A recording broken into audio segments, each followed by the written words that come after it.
Good evening. This is the Elliott wave update for the NASDAQ 100 and the S&P 500 for Monday, June 12th, 2023. It was a wild and crazy day again today, and not that I did not anticipate it, and a lot of that would have been based on the news and then the additional news that came out over the weekend about, well, it's official, we're in a bull market, and gee, this, and that. And so I had anticipated that there would be a large influx of buyers again today as the markets continue to try to factor in what's coming, what they feel is happening, et cetera, et cetera. And that's pretty much what did play out. Now, what it does bring about is yet additional extensions. And that's what I'm going to talk about here. So again, I'm going to keep this to a technical picture. Because that is actually what the markets are basically trading technically, and whether they want to base it on perception of what the Fed's going to do, what they believe the CPI and the PPI will come out tomorrow and say, et cetera, et cetera. I'm going to present a technical picture. The rest is going to happen and the markets react as they will.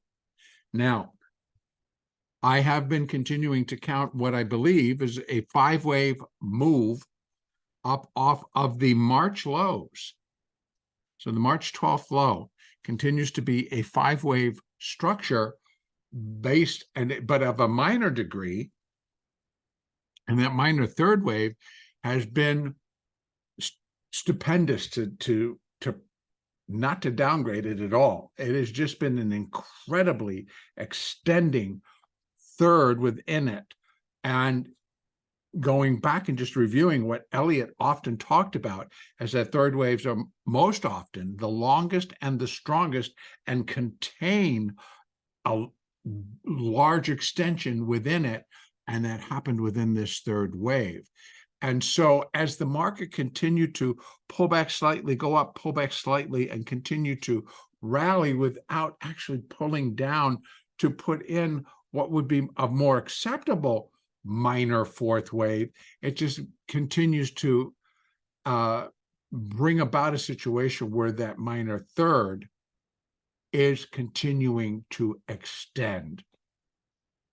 I do believe that we are inside the minute fifth of this minor three, and that was an alternate. I didn't necessarily discuss it, but I left open that potential that we were going to continue to just fly higher, and then that would cause some rearranging of the labeling.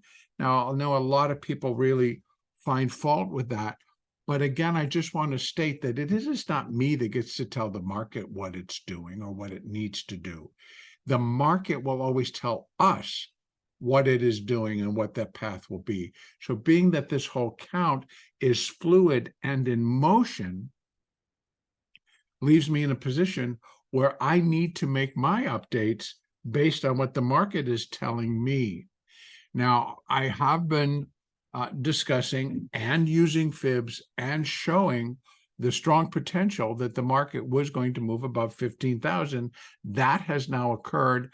And as we can see, they initially started like they were going to try to pull down a little bit. That's off the table. They're now moving up again, deeper in to the 15,000 plus.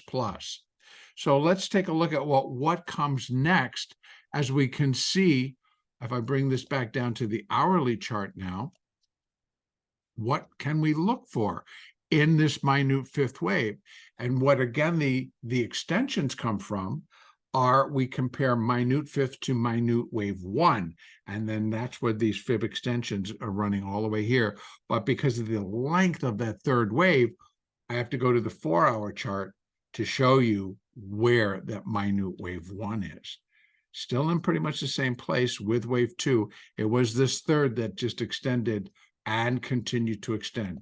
So showing those extensions now, we'll go back down to the hourly chart. So the first up that when we're looking at it is equality. That would be the most common relationship on a Fibonacci basis between waves 5 and wave 1, in this case on a minute degree, and that's at 15,101.75.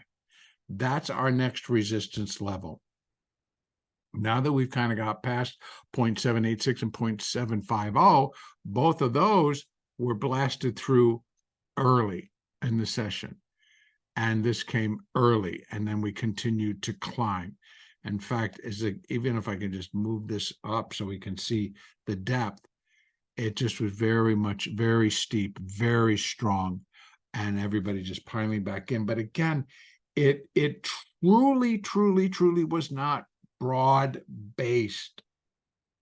It was Apple, it was AMET, it was AMD, Amazon, a little bit of Google, Metaverse, Microsoft. It is the usual suspects, NVIDIA. So we have a group of 7 to 12 stocks out of 102. So breadth was not all that strong. Volatility, and I have it here on my, VXN, volatility in the index for being up. The NASDAQ, the NDX was up 255 points. So was volatility. Volatility went up. Those are two things that don't normally go together. You would suspect that with the market making such a strong move up, the volatility would have dropped 1.5. It went up 1.5. The VIX rose today. Now it's showing some decline, but it rose today. So again, those two factors don't tend to bode well for a strong market, and usually will lead to some form of a pullback. So again, I can't say that the market won't end its here and will start then to roll back, moving this 5 down. And so in which case, I've left them up there because of course we're looking for that completion point, but I would bring that into play and then bring the 3rd down as well.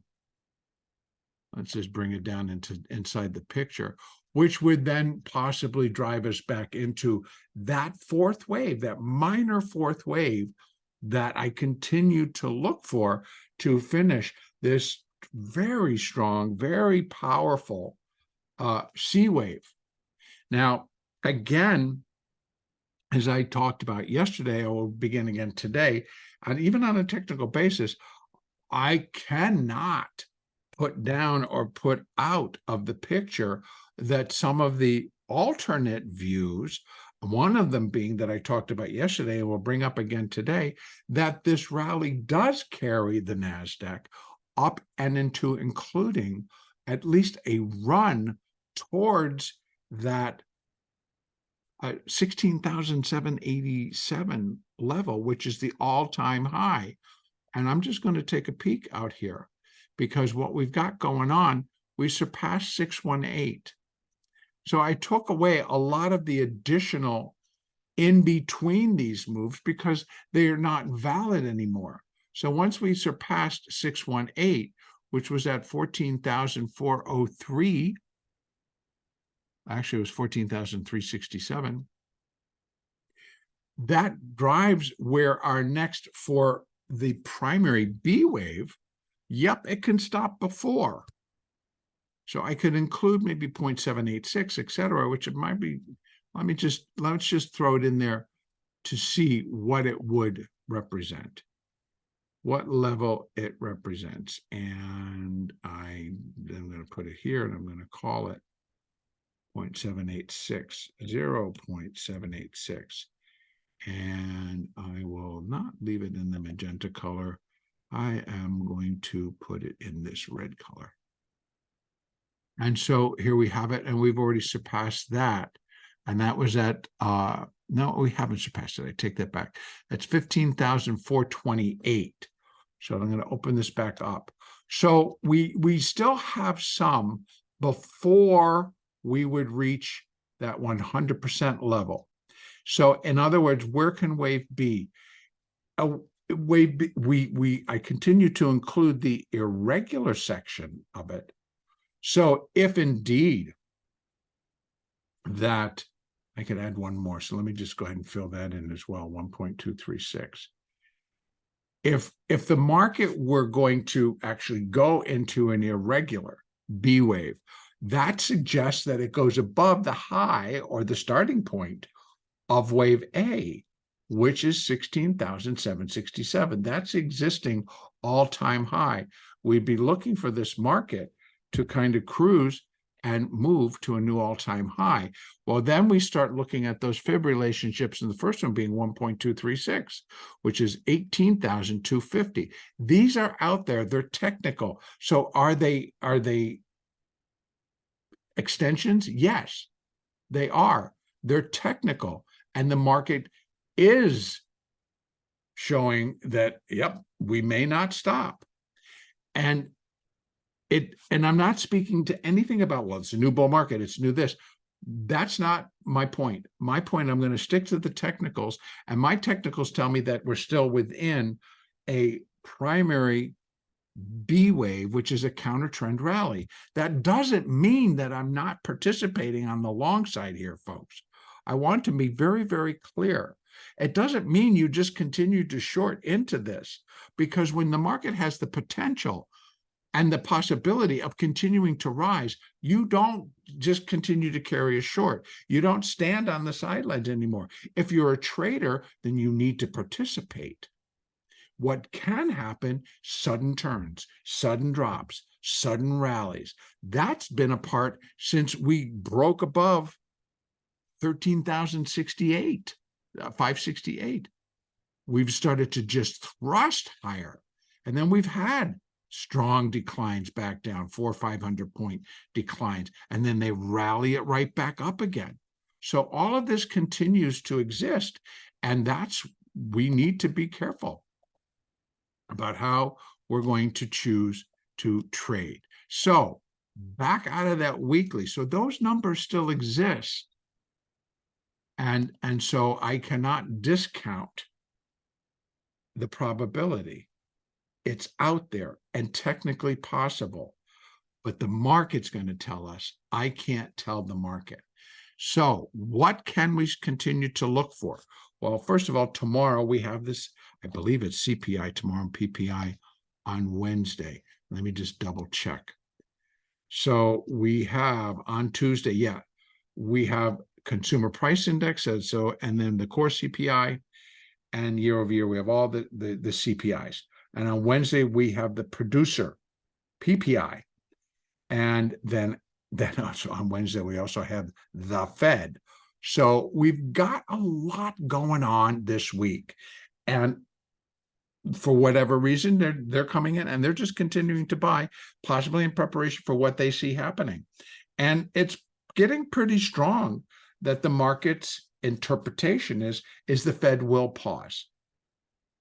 So how do they want to play that? Well, obviously they're letting us know they intend to buy it, but many things can happen in between. They could buy it, the Fed could pause, and at the same time come out and start making a whole bunch of hawkish statements in the press conference. So the initial reaction might be beeline to the upside and then beeline back down, because the Fed is determining, it's like we're waiting for additional information, because the Fed knows that the Treasury needs to start putting together auctions.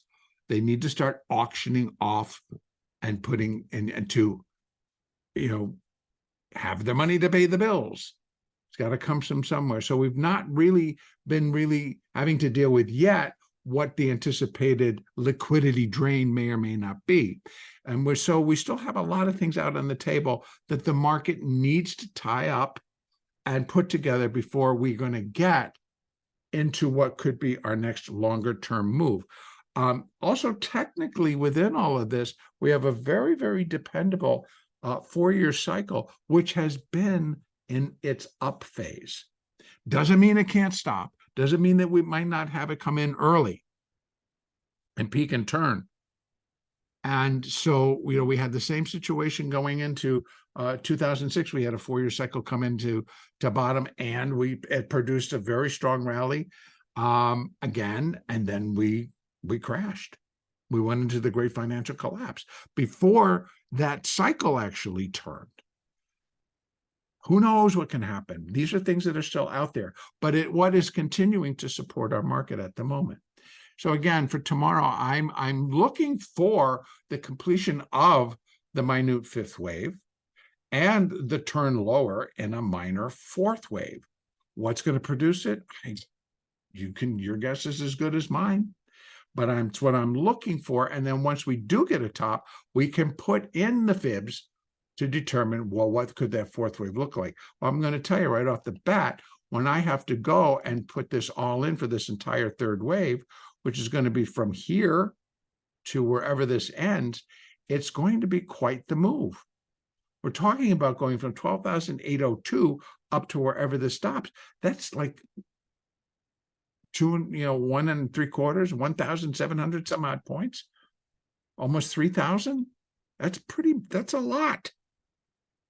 And to consider what it's 2,000, let's say it's 2,500 or 2,200.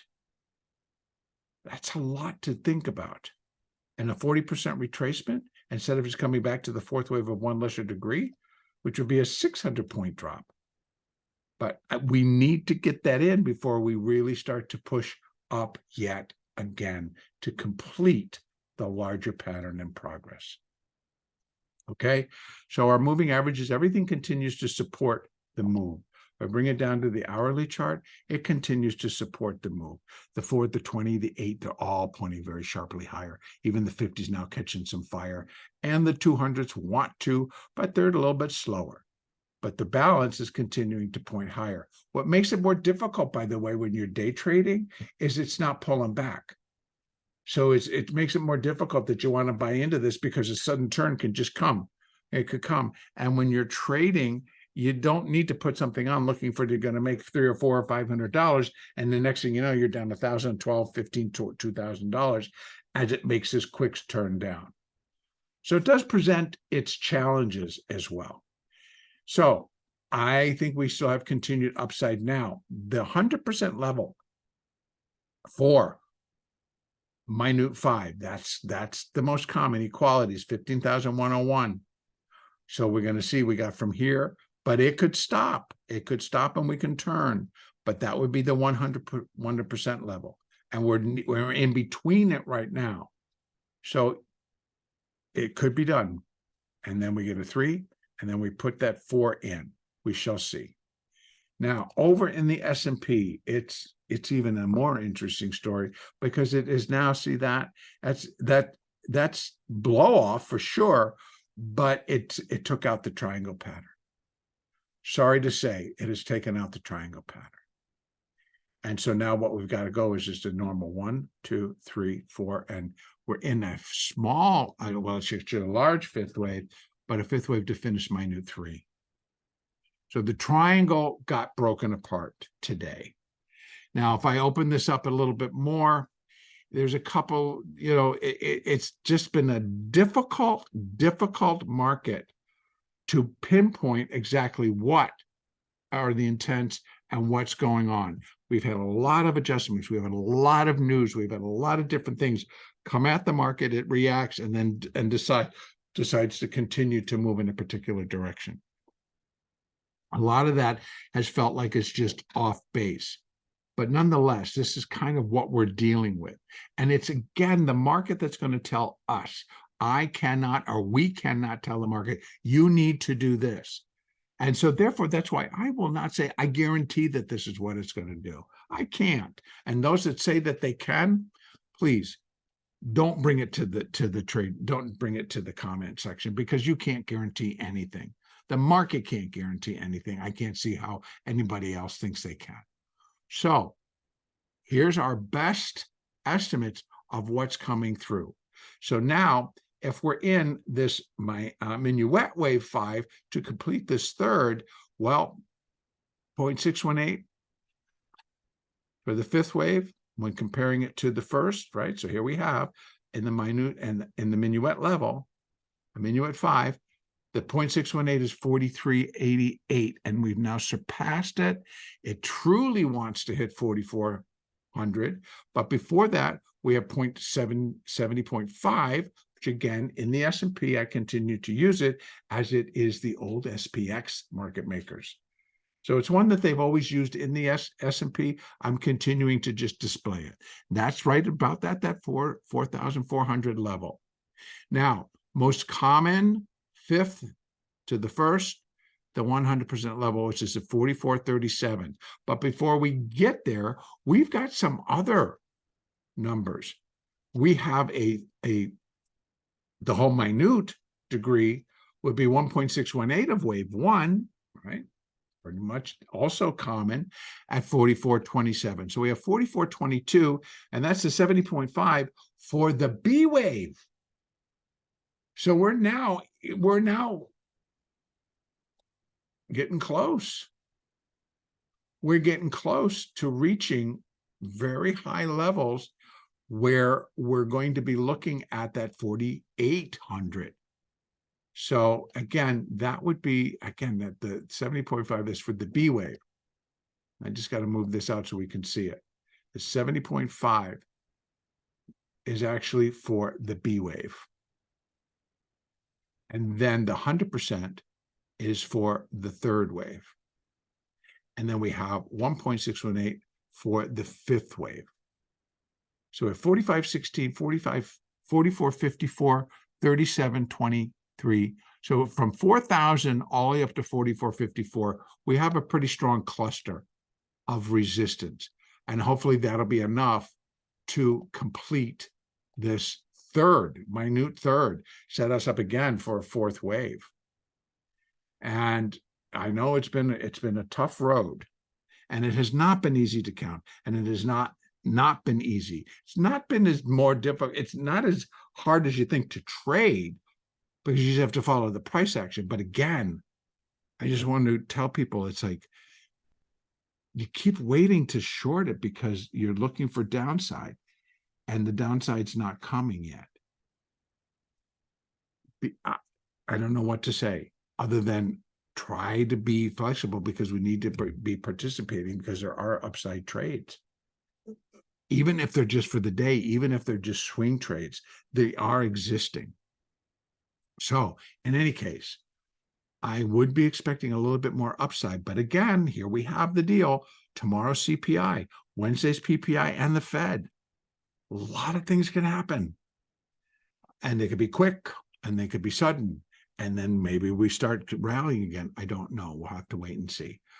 But that's where I'm going to end it for today. And again, I'm just going to stress, it has not been an easy market to count and to keep a hold of, to try to determine. And so we'll see if that doesn't clear up a little bit, and we'll just continue to move forward. That's it for today. The next update will be on Tuesday, June the 13th.